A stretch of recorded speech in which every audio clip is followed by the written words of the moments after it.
Bismillahirrahmanirrahim. Assalamualaikum warahmatullahi wabarakatuh. Di sini saya akan menjelaskan sejarah pemikiran Islam bidang fikih. Sebelumnya saya Faris dari Hidayatullah dengan NIM 21103040177. Langsung saja masuk ke materi. Pengertian ilmu fikih. Secara bahasa, fikih berarti pemahaman. Berasal dari kata faqaha yufaqihu fukhan.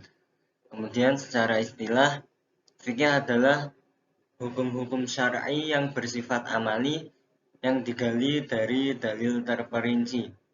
Objek-objek kajian fikih yang pertama adalah hukum juz'i, yang kedua dalil-dalil tafsili. Hukum juz'i yaitu hukum partikular yang sudah menunjukkan pada objek tertentu, misalnya hukum haram tentang minumnya khamar, makan daging babi, bangkai, dan sebagainya.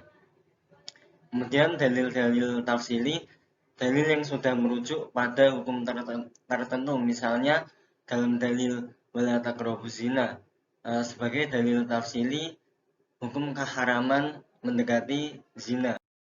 Kemudian tujuan mempelajari fikih yaitu mengetahui hukum-hukum fikih atau hukum-hukum syar'i atas perbuatan dan perkataan manusia.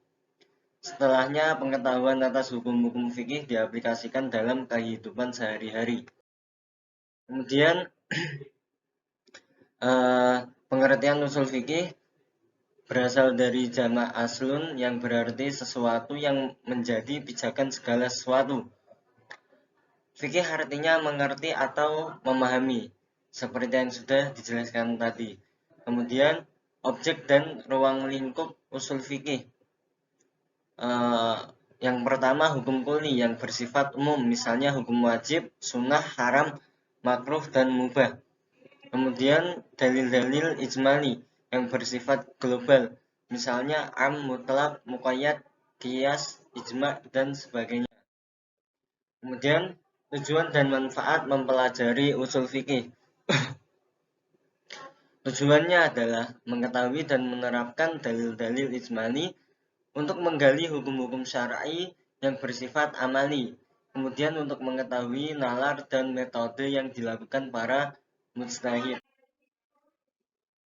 Kemudian kita akan masuk ke fase pertumbuhan ilmu fikih. Yang pertama itu fase penetapan syariat. Ini dimulai sejak zamannya Rasulullah SAW membawa ajaran Islam, yang dimana pertama kali wahyu diturunkan itu ketika Rasul berumur 40 tahun hingga Khulafaur Rasyidin. Khulafaur Rasyidin ini terdiri dari Abu Bakar, Umar, Utsman, dan Ali. Kemudian penetapan hukum ditentukan oleh Rasulullah SAW, baik lewat ayat atau ucapan dan perbuatan yang telah Allah perintahkan kepada hambanya untuk mentaatinya. Jadi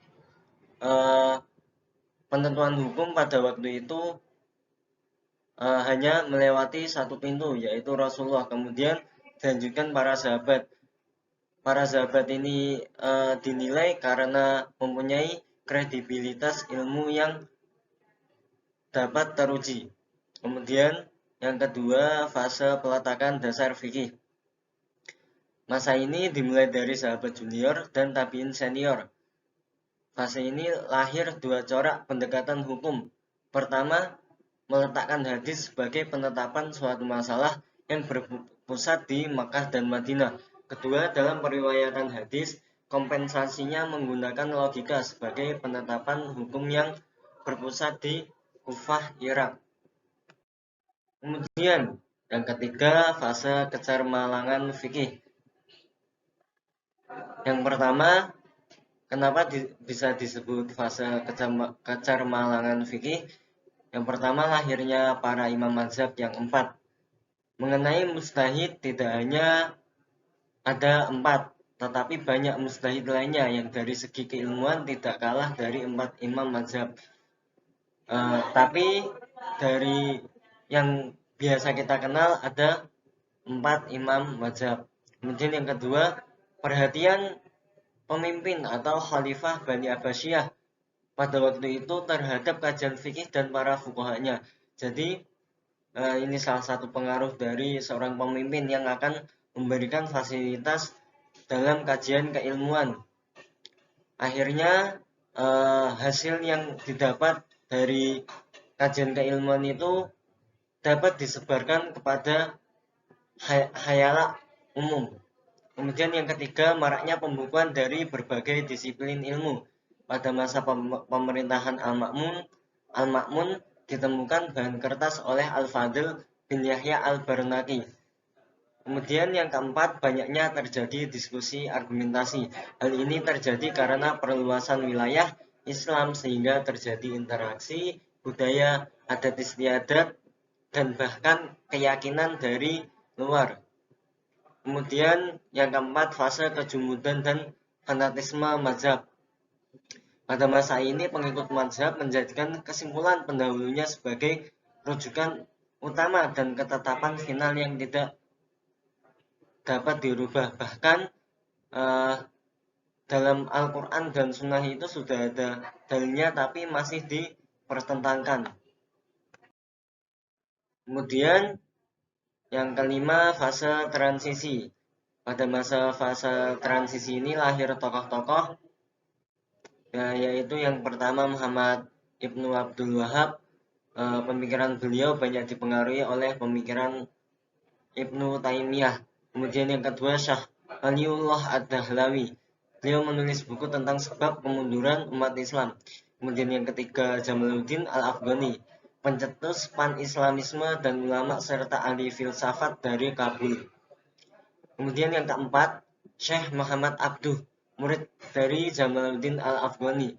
Beliau memiliki tujuan untuk menunjukkan bahwa Islam mengandung kualitas agama yang rasional, ilmu pengetahuan sosial, dan aturan moral yang dapat berfungsi sebagai landasan kehidupan modern. Kemudian yang keenam, fase masa kini. Dalam fase ini, umat Islam disibukkan dengan peradaban dan kebudayaan baru yang tidak dijumpai sebelumnya, terutama terkait dengan konstitusionalisme negara bangsa, seperti isu-isu negara Islam, hak asasi manusia, hak-hak perempuan, atau demokrasi. Untuk itu diperlukan satu kegigihan dan kesungguhan dalam merumuskan kembali relevansi hukum Islam untuk konteks saat ini. Karena tanpa hal itu, hukum Islam justru akan sangat ditinggalkan oleh zaman. Konsekuensinya, menjadikan Islam sebagai rahmatan lil alamin yang mengayomi semua kelompok, golongan, dan penganut agama.